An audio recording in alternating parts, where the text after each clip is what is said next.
80 शब्द प्रति minute. Dictation start होगी 5 सेकंड बाद।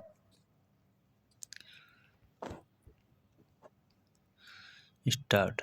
महोदय, स्वतंत्रता प्राप्ति के बाद के सभी दशकों में सरकार ने गरीबी से जूझने की चेष्टा की है।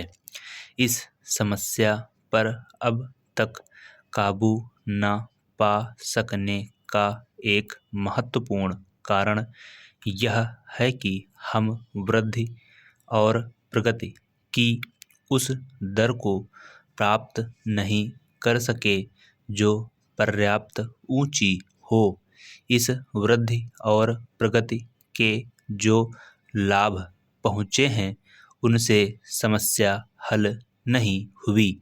इन सुधारों का उद्देश्य यह है कि हमारी वृद्धि की दर की रफ्तार त्वरित हो जाए, परंतु चूंकि वृद्धि के लाभ पहुंचने में काफ़ी समय लगता है, इसलिए मैंने यह फैसला किया कि केवल गांव के स्तर पर अलग से साधनों का एक पार्श्व टीका लगाया जाए ताकि पहले के मुकाबले गांवों के गरीब लोगों के लिए रोजगार पैदा करने तथा उनकी शिक्षा, स्वास्थ्य और अन्य सामाजिक समस्याओं पर कहीं अधिक ध्यान दिया जा सके। इसे बाईपास मॉडल कहा जाने लगा है, जो गांवों में गरीबी के एक महत्वपूर्ण कारण पर ध्यान देता है, अर्थात वर्ष भर गांव में पूर्ण रोजगार का अभाव, जिसके फलस्वरूप रोजगार ढूंढने के लिए गांव वाले गांव छोड़कर शहरों की ओर जाने को विवश होते हैं। विश्व भर में आम तौर पर सुधारों के साथ मुद्रास्फीति आती है।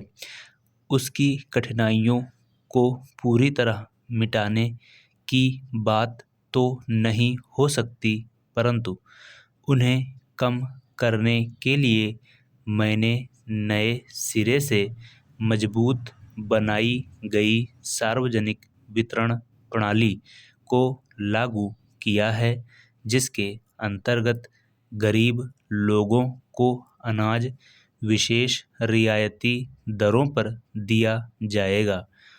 मुसीबत में पड़े कारखानों के मजदूरों की सुरक्षा के लिए राष्ट्रीय नवीकरण कोष शुरू किया गया है।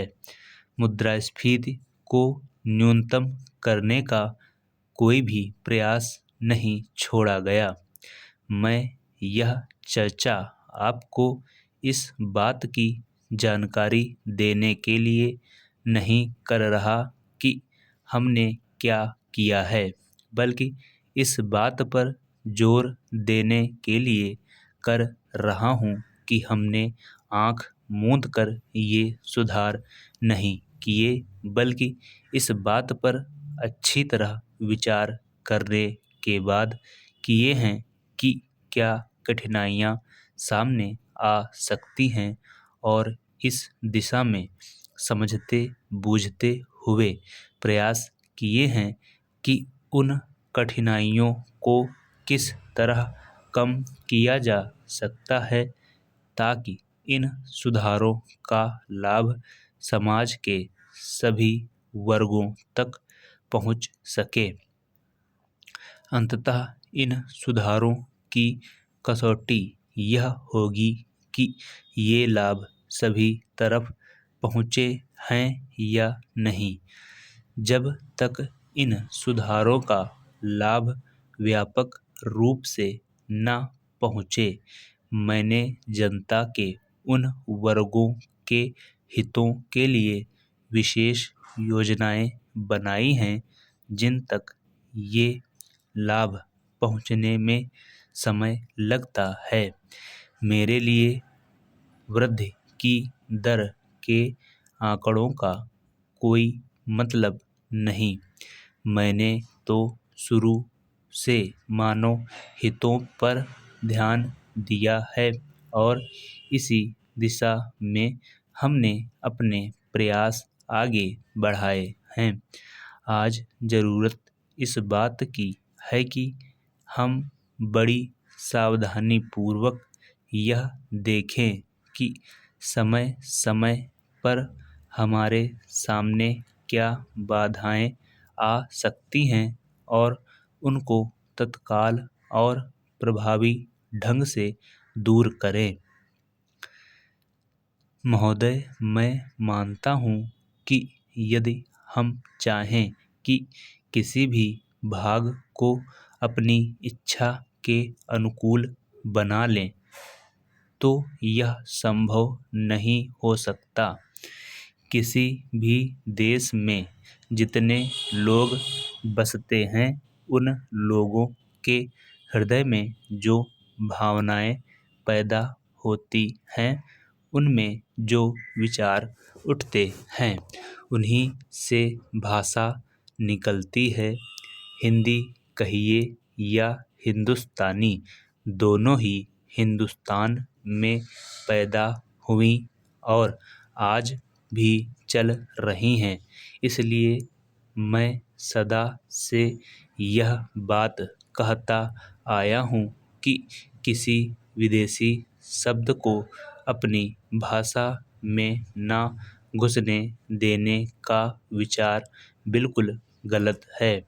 यदि कोई भी जीती जागती भाषा आगे बढ़ रही है, उन्नति कर रही है, तो उसमें बाहर के शब्द आए बिना रह नहीं सकते। यदि आप अंग्रेजी भाषा के किसी भी शब्दकोश को खोल कर देखें, तो उसके अंत में 20-25 पृष्ठ परिशिष्ट के जोड़े जाते हैं।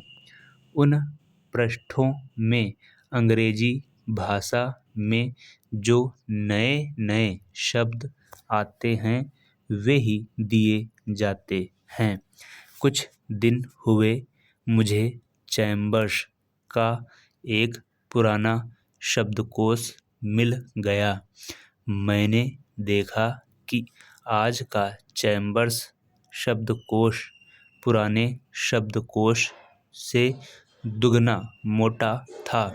पिछले 60 वर्षों में जितने नए शब्द लिए गए, वे सब नए शब्दकोश में थे। विदेशी भाषा के जो शब्द प्रचलित हैं, यदि उन्हें निकाल देने का प्रयास किया गया, तो भाषा का रूप ही दूसरा होगा।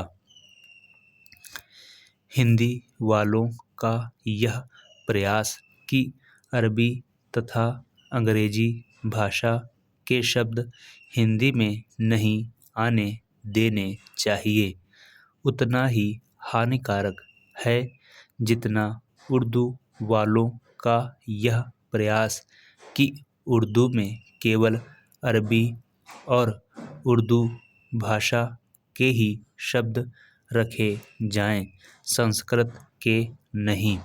उसके साथ साथ हमको यह भी मानना होगा कि हिंदुस्तान में जो बहुत सी भाषाएं हैं, वे अलग अलग प्रदेशों की अलग अलग भाषाएं हैं।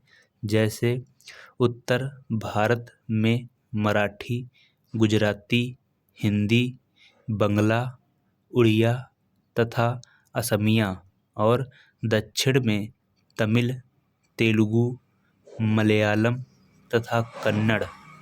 इन सब भाषाओं में संस्कृत के शब्द बहुत हैं।